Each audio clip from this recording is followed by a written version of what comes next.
আজ আমার পুরো ভিডিওতে দেখাবো ষাট গম্বুজ মসজিদের ইতিহাস, ঐতিহ্য, মসজিদের ভিতরে কি আছে, কি অপরূপ দৃশ্য এবং কত কলাকৌশলী এবং সুনিপুণ যে কৌশল রয়েছে, সেই কৌশলের মাধ্যমে কিন্তু এই মসজিদটি করা হয়েছে।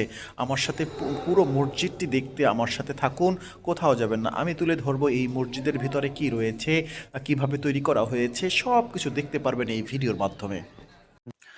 ষাট গম্বুজ মসজিদ বাংলাদেশের ইসলামিক স্থাপত্যের এক অসামান্য নিদর্শন, যা খুলনা বিভাগের বাগেরহাট জেলার ঐতিহাসিক খানজাহান নগরে অবস্থিত।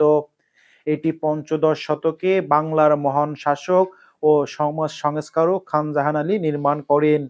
যদিও মসজিদের নাম ষাট গম্বুজ, প্রকৃতপক্ষে এতে প্রায় সত্তরাধিকার অর্থাৎ ৭০-এর অধিক গোলাকার ও অর্ধগোলাকার গম্বুজ এবং বহু সারিবদ্ধ খিলান রয়েছে।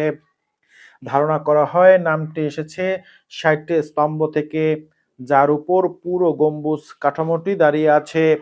পোড়া ইট ও পাথরের সমন্বয়ে নির্মিত এই মসজিদ মধ্যযুগীয় বাংলার কারুকার্য নকশা ও স্থাপত্য বৈশিষ্ট্যের এক অতুলনীয় উদাহরণ।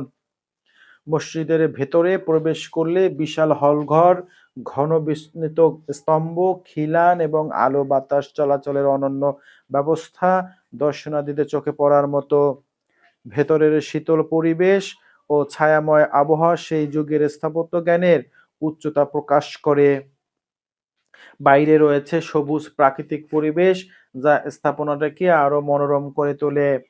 ধর্মীয় উপাসনার স্থান হিসাবে ব্যবহৃত হলেও এটি এখন বাংলাদেশের এক গুরুত্বপূর্ণ ঐতিহ্যবাহী পর্যটন কেন্দ্র।